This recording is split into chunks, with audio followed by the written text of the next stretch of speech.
우리 교회에 우리 원로 목사님 사모님이 오셨습니다. 끝나고도 인사 나누시겠지만 우리 공식적으로 우리 목사님 사모님 잠깐 한번 인사하실까요? 예. 우리 박수로 환영해 주시기 바랍니다.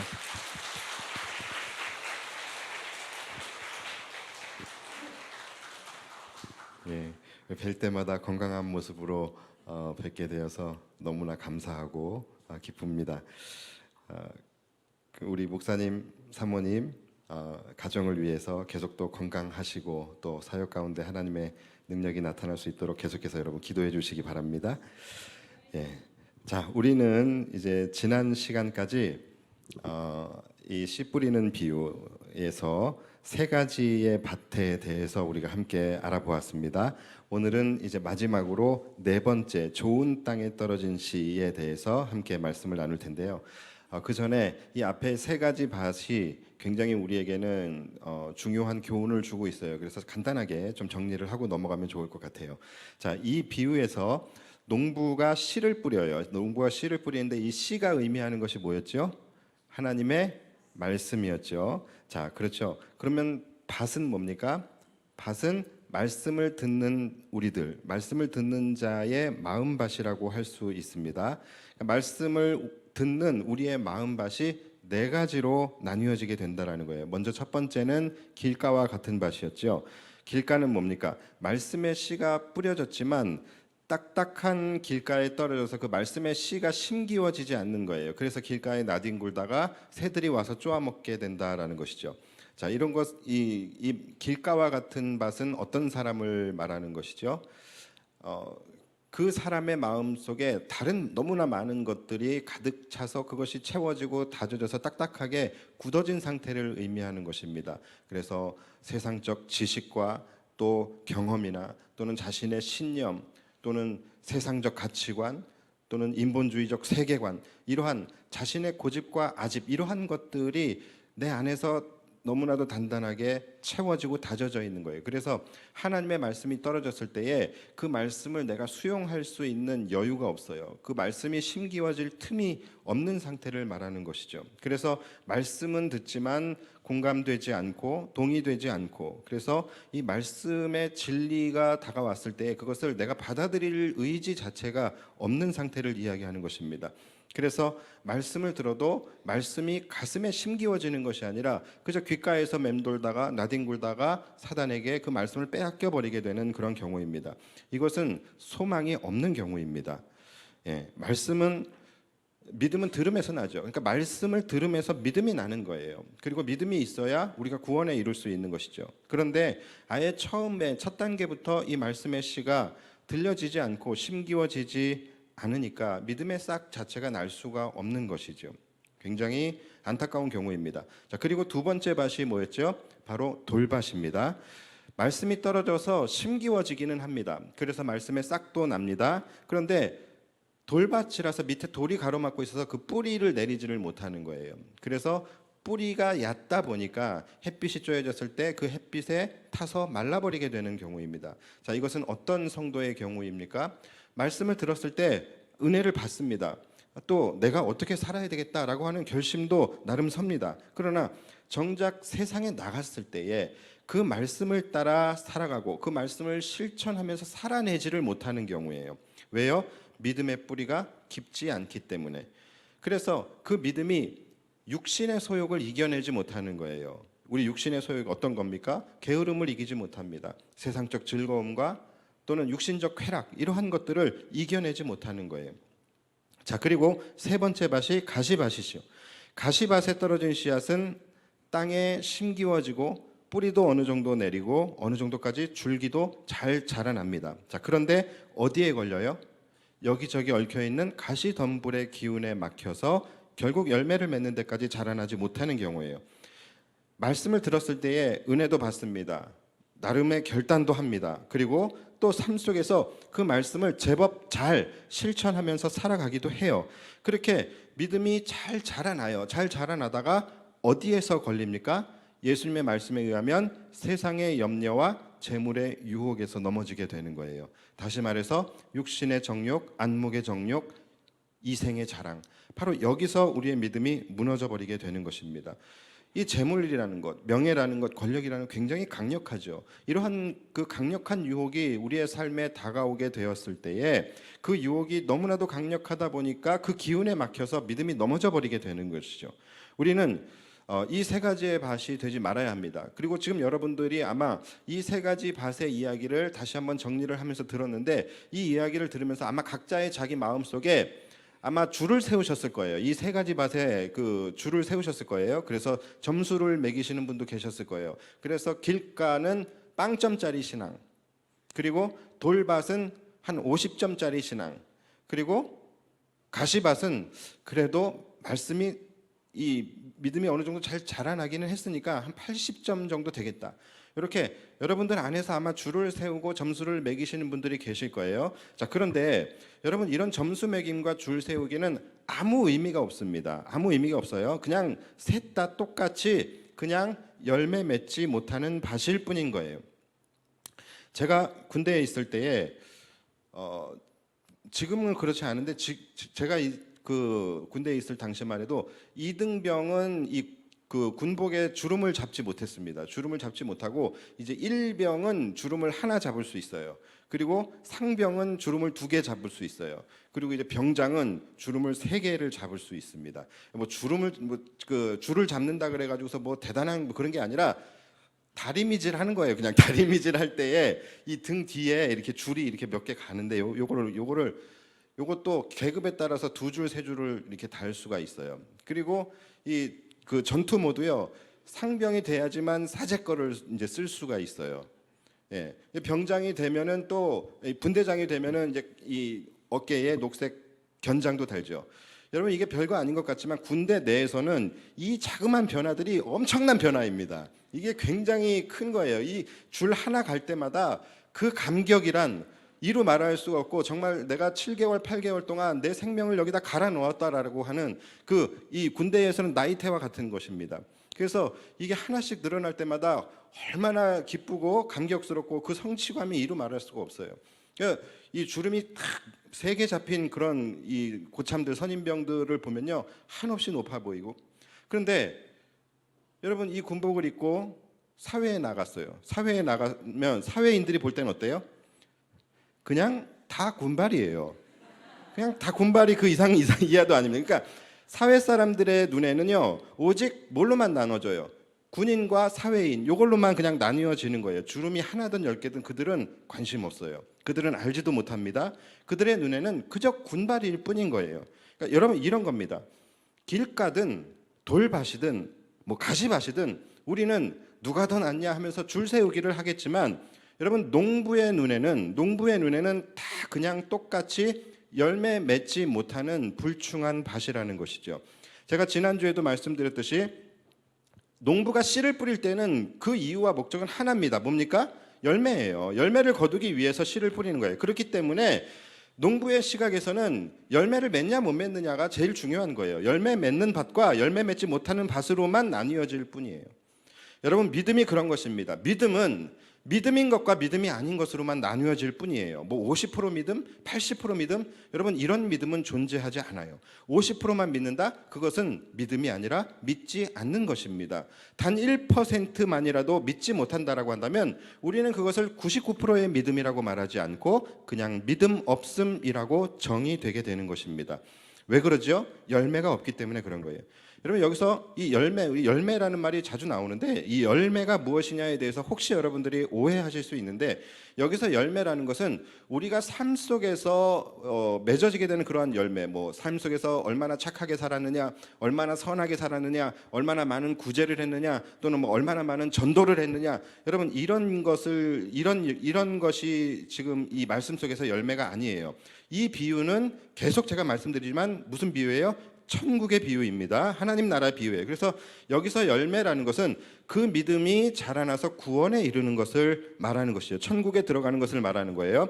그러니까 여러분, 천국이라는 것은 오직 무엇으로 갑니까? 오직 믿음으로 가는 거예요. 믿음으로 가는 것인데, 그 믿음이라는 것은 50% 믿음, 80% 믿음이라는 것이 없다라는 거예요. 오직 100% 순도의 믿음을 요구하는 것이다라는 것을 여러분 잊지 마시기 바랍니다.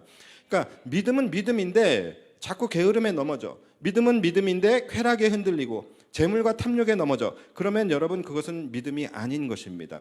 제가 이렇게 말씀을 드렸더니 또 지난주에 우리 리더 모임 때 그럼 내가 지금까지 신앙생활했던 것은 믿음이 아니었나 봅니다 하면서 이렇게 갑자기 막 이렇게 그 좌절하고 절망하는 그런 모습을 제가 봤는데 충분히 그럴 수 있어요. 그래서 내 지금까지의 신앙생활이 부정되어지는 듯한 느낌을 받으실 수 있는데 그렇지는 않습니다. 그래서 우리가 성화라는 것을 통해서 우리의 믿음의 온전함을 이루어가는 것이잖아요.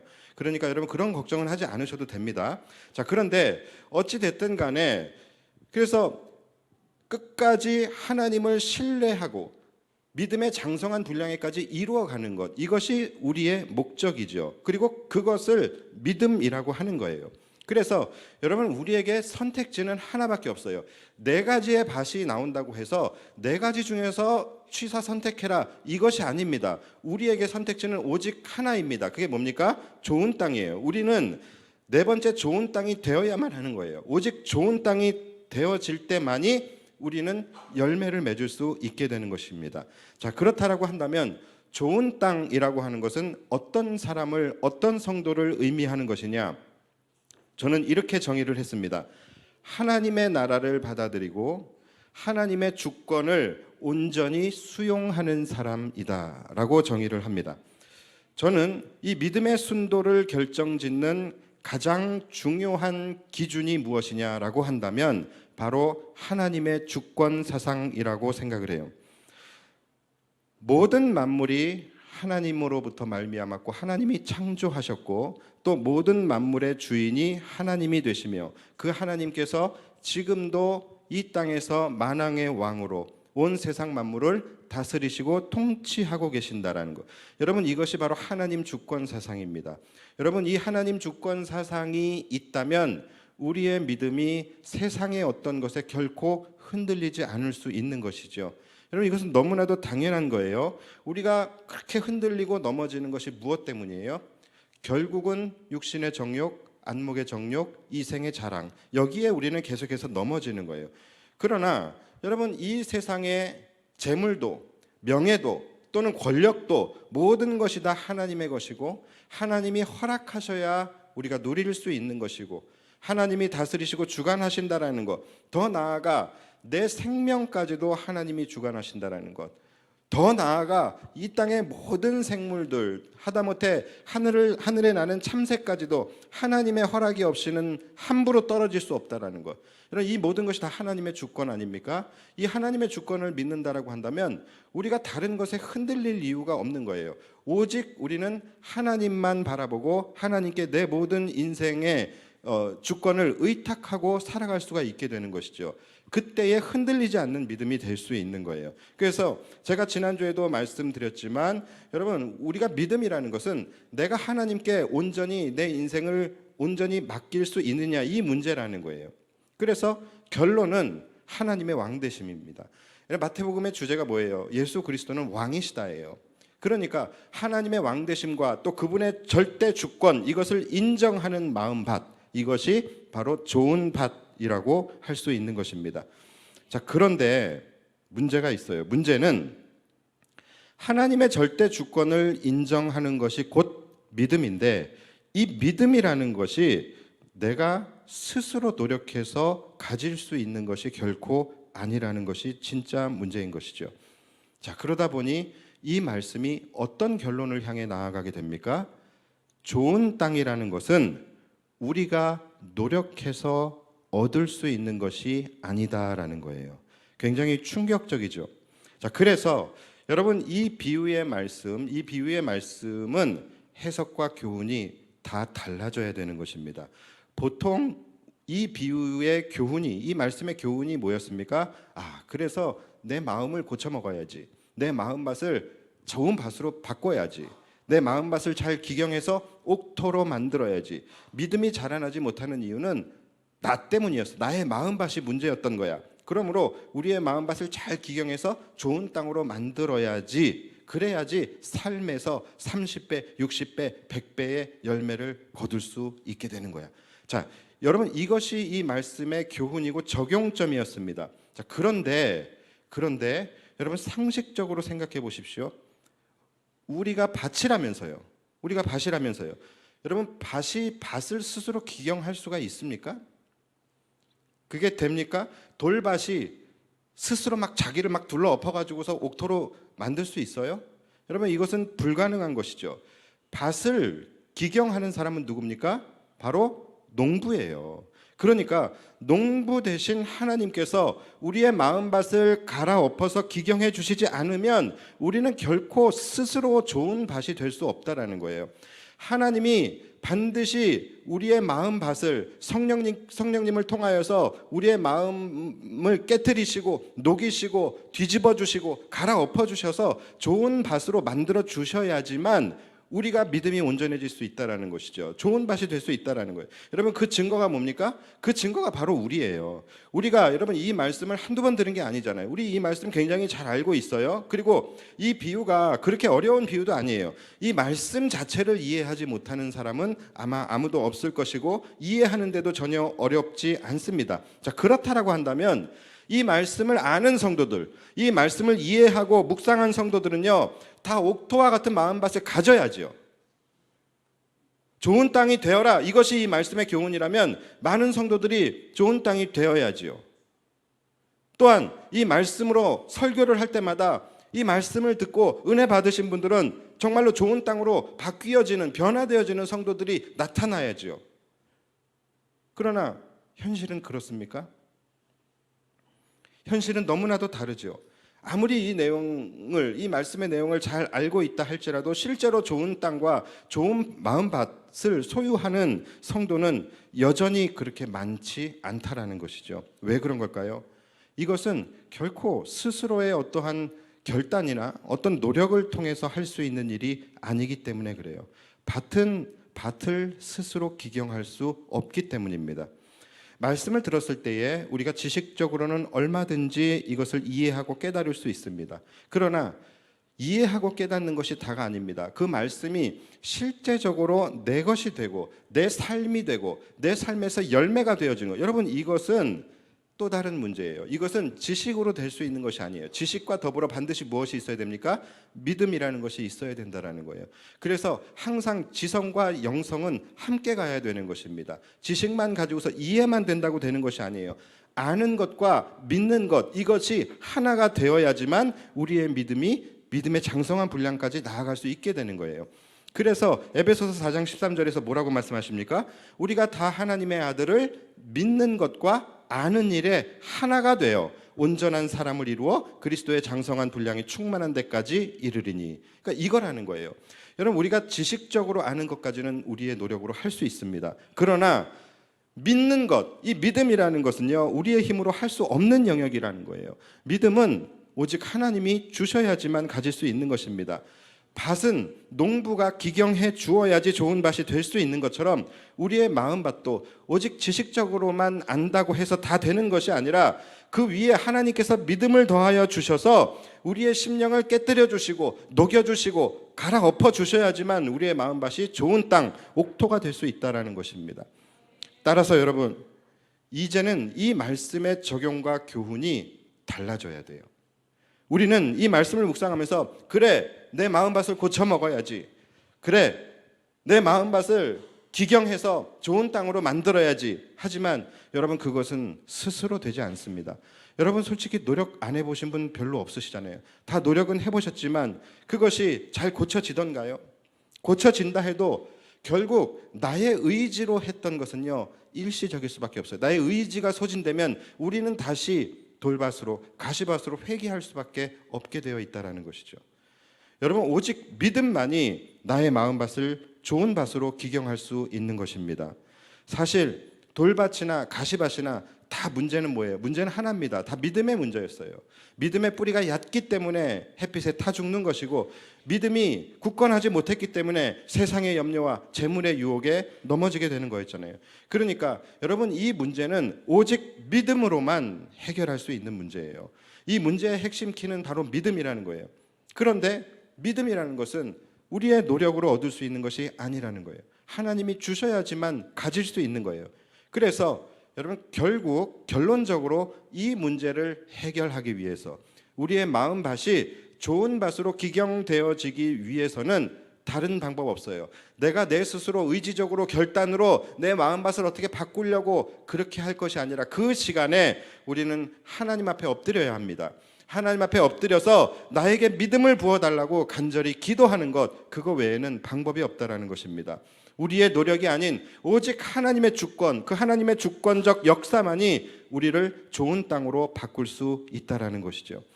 그래서 여러분, 이 말씀의 핵심 키워드는 믿음인 것이고 우리 모두 믿음을 간절히 사모하며 믿음을 구해야 된다라는 것이죠. 믿음 외에는 답이 없다라는 거예요. 여러분, 우리는 사실 태생적으로 좋은 밭이 아닙니다. 여러분, 내가 좋은 밭이라고 생각하시는 분 착각입니다. 착각하시면 안 돼요. 우리 안에 죄성이 이렇게 가득한데 어떻게 우리의 마음밭이 좋은 밭이 될 수가 있겠습니까? 우리는 태생적으로 좋은 밭이 될 수가 없어요. 그리고 안 좋은 밭에서는 안 좋은 열매가 날 수밖에 없는 거예요. 안 좋은 밭인데 좋은 열매가 열린다? 여러분, 이런 일은 일어날 수가 없는 것입니다. 그러함에도 불구하고 좋은 열매가 열린다? 그렇다라고 한다면 그것은 좋은 열매의 모양만 흉내를 내는 것이지 안 좋은 밭에서 좋은 열매가 날 수는 없는 거예요. 그러니까 중요한 것은 뭡니까? 밭이 바뀌어야 된다라는 거예요. 밭이 바뀌어야지 자꾸 열매를 바꾸려고 하면 안 된다라는 거예요. 많은 성도들이 자신의 밭은 그대로인데 계속 좋은 열매만 맺고 싶어 해요. 자신의 밭은 아직 죄로 가득한 가시밭이고 돌밭이고 길가에 머물러 있는데 열매는 계속 좋은 열매만 맺고 싶어 하는 거예요. 그러니까 그것이 잘 안 되고 힘들고 지치고 설사 맺는다 할지라도 그것은 진짜 좋은 열매가 아니라 경건의 모양만 갖춘 가짜 좋은 열매들이 맺어지게 되는 것입니다. 여러분, 좋은 열매는 좋은 밭에서 나게 되는 거예요. 또 어떤 분들은 또 씨를 바꾸려고 해요. 자신이 열매 맺지 못하는 게 다 씨 때문이래요. 근데 여러분, 씨는요, 좋은 씨가 있고 나쁜 씨가 있는 것이 아닙니다. 씨는 30배짜리 씨가 따로 있고 60배짜리 씨가 따로 있고 그런 게 아니에요. 여러분, 씨 파는 데 가서 한번 씨 사보세요. 사과 씨 하나 주세요. 근데 한 60배짜리로 주세요. 이게 말이 됩니까? 씨는 그런 게 아니에요. 씨는 다 똑같은 씨이고 어떤 씨이든 간에 그 안에는 무수한 생명력을 담고 있는 거예요. 다만 뭐가 문제입니까? 그 씨가 어디에 떨어져서 어떻게 자라나느냐, 여기에 따라서 열매가 결정되는 거예요. 좋은 씨와 나쁜 씨가 있는 것이 아니라 좋은 밭과 나쁜 밭만 존재할 뿐입니다. 씨는요, 하나님의 말씀이에요. 하나님의 말씀은 좋은 말씀과 덜 좋은 말씀, 여러분, 이런 것이 존재하지 않습니다. 30배짜리 열매를 맺는 말씀이 있고 60%짜리 말씀이 있고, 여러분, 이런 거 존재하지 않는다는 거예요. 하나님의 말씀은 1.1획도 틀림이 없고 모든 하나님의 말씀은 그 자체로서 완전합니다. 그 자체로서 우리를 변화시키기에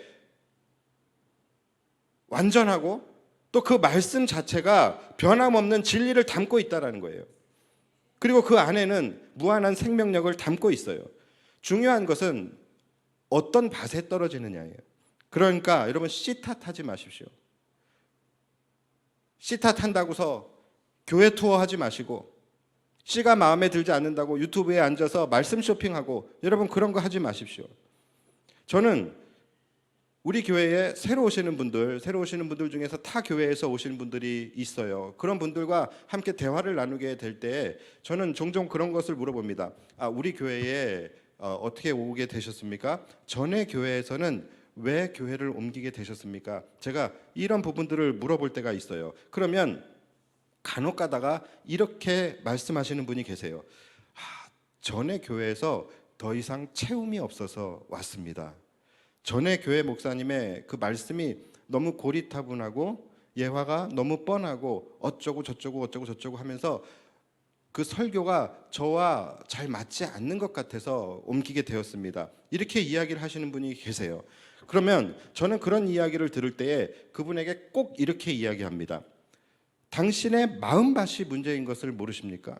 하나님의 말씀은 누가 전하느냐, 그것이 중요한 것이 아니라 그것이 온전한 하나님의 말씀이라고 한다면 누가 전하든 그 말씀 자체로 완전한 능력이 있는 것이고 그 말씀 자체로 당신을 변화시키기에 충분합니다. 하나님의 말씀이 나와 맞는 말씀이 따로 있고 나와 맞지 않는 말씀이 따로 있다고 생각하십니까? 착각하지 마십시오. 당신의 권위 위에 하나님의 말씀의 권위가 있는 것입니다. 당신은 말씀을 들을 기회만 있는 것이지 말씀을 판단한 권리가 당신에게는 없습니다. 하나님의 말씀은 그 자체로도 당신을 얼마든지 변화시킬 수 있습니다. 당신이 하나님의 말씀에 체험받지 못하고 변화되지 못했다라고 한다면 하나님의 말씀에 문제가 있는 것이 아니라 바로 당신의 마음밭에 문제가 있는 것입니다 라고 저는 속으로 이야기합니다. 거침없이 이야기해요. 속으로. 겉으로는 환영합니다 성도님 이렇게 얘기하죠.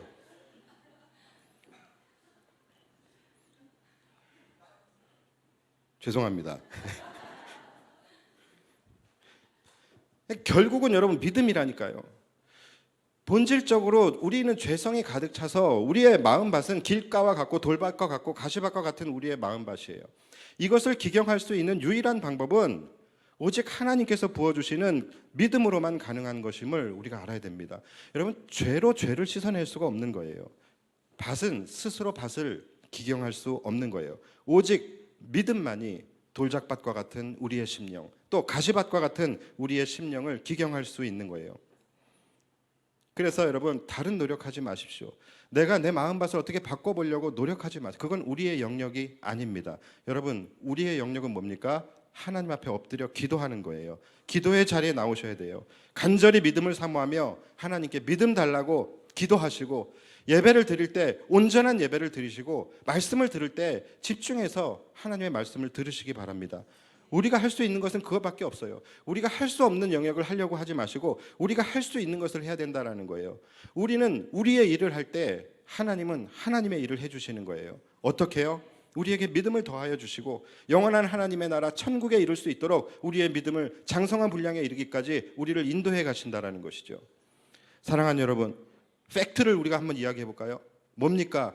좋은 땅을 가진 자만이 하나님 나라에 들어갈 수 있다라는 거예요. 여러분 이것이 팩트예요. 다른 진리는 없습니다. 이것이 예수님의 말씀이에요. 그렇다라고 한다면 우리가 좀 냉정하고 냉철하게 한번 점검해 보자라는 거예요. 여러분 한국 교회 성도들 중에서 정말로 이 옥토와 같은 마음밭을 소유하고 있는 성도들이 얼마나 있다라고 여러분들이 추측하십니까? 얼마나 있을 것 같아요? 뭐 한국교회 성도들까지 나갈 필요 없겠어요. 우리 새영광교회 안에 성도들 중에는요, 이 옥토와 같은 마음밭을 가진 성도들이 몇 프로나 있을까요? 두렵지 않습니까? 그러나 여러분 이것이 현실이고 이것이 팩트라는 거예요. 구원의 문제예요. 누구의 구원의 문제도 아니고 나의 구원의 문제예요. 내가 죽냐 사냐의 문제라는 거죠. 여러분 그렇다고 한다면 보수적으로 생각하셔야 돼요. 너무 넉넉하게 생각하셔서 그래 이것도 믿음이야 저것도 믿음이야 이렇게 믿고 살기에는 너무나 위험하지 않습니까? 오래전에 빌리 그레함 목사님께서 한국에 오셔서 우리 한국 성도들에 대해서 이렇게 이야기하셨다 그래요. 한국 성도들의 믿음은, 한국 성도들의 신앙은 소쿠리의 신앙과 같다. 이게 무슨 말입니까? 물속에 있을 때는 가득 찬 것처럼 보여요. 그런데 실제로 그 소쿠리를 들어 올려보면 아무것도 남지 않는다라는 거예요. 다시 말해서 겉으로 볼 때는 한국교회 성도들이 뜨거운 것 같아요.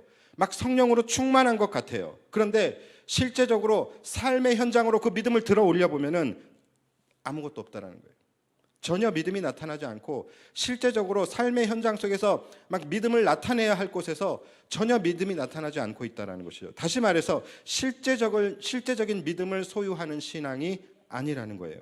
그래서 한국 사람들의 신앙은 소쿠리와 같다 그렇게 이야기를 했다 그래요. 제가 그 말을 듣고 이런 생각을 했습니다. 미국 사람들은 얼마나 잘났길래 자기네들은 더 하면서. 근데 제가 그런 생각이 먼저 들기는 했지만 제가 이렇게 유치하게 빈정대며 반박하는 것, 이거 외에는 제가 도저히 이 말에 대해서 반박할 수 없고 인정할 수밖에 없는, 그것이 저의 마음속에 더 아픈 찔림과 부끄러움으로 다가오더라는 거예요. 그리고 여러분 실제적으로 불과 몇 년 전에 코로나를 비롯하여 여러 가지 상황들을 겪으면서 정말로 한국 교회 성도들의 신앙이 결정적인 순간에는 아무것도 남지 않는 소쿠리의 신앙이었다는 것을 우리가 스스로 인정할 수밖에 없지 않았습니까? 그런데도 불구하고 이런 상황 속에서도 모든 교회에서 여러분 구원 받으셨습니까? 라고 물어보면 다 같이 큰 목소리로 의심 없이 아멘을 외친다는 것이죠. 이것도 믿음인가라는 헷갈릴 때가 있어요. 여러분, 이제는 우리가 이 소쿠리의 신앙에서 벗어나서 이제는 실제적인 신앙을 소유해야 합니다. 실제적인 믿음을 소유하게 되기를 원합니다. 이렇게 예배의 자리에서만 충만한 그러한 신앙이 아니라 삶의 어떠한 상황 앞에서도, 어떠한 고난 앞에서도, 세상의 염려와 재물의 유혹 앞에서도 우리 믿음의 부요함을 나타낼 수 있는 그러한 신앙인으로 나아가야 하지 않겠습니까? 세상의 염려와 재물의 유혹 앞에서도 당당히 그것을 뚫고 올라갈 수 있는 그 믿음의 가지, 하나님 나라를 바라보면서 그 믿음의 가지를 계속해서 뻗어 올릴 수 있는 그런 믿음이 우리에게 있어야 되지 않겠습니까? 아무쪼록 저와 여러분들의 신앙이, 또 한국 교회의 모든 성도들의 신앙이 이제는 이러한 소쿠리의 신앙이 아니라 이제는 그 믿음을 세상 앞으로 건져 올렸을 때에도 그 소쿠리에 가득 그 믿음의 열매가 맺어져 있는, 채워져 있는 그런 진짜 신앙, 그런 진짜 실제적인 믿음으로 나아가서 우리의 삶 속에서도 진정으로 30배, 60배, 100배의 열매를 맺는 신앙인으로 나아갈 수 있게 되기를 예수님의 이름으로 축복합니다. 함께 기도하겠습니다.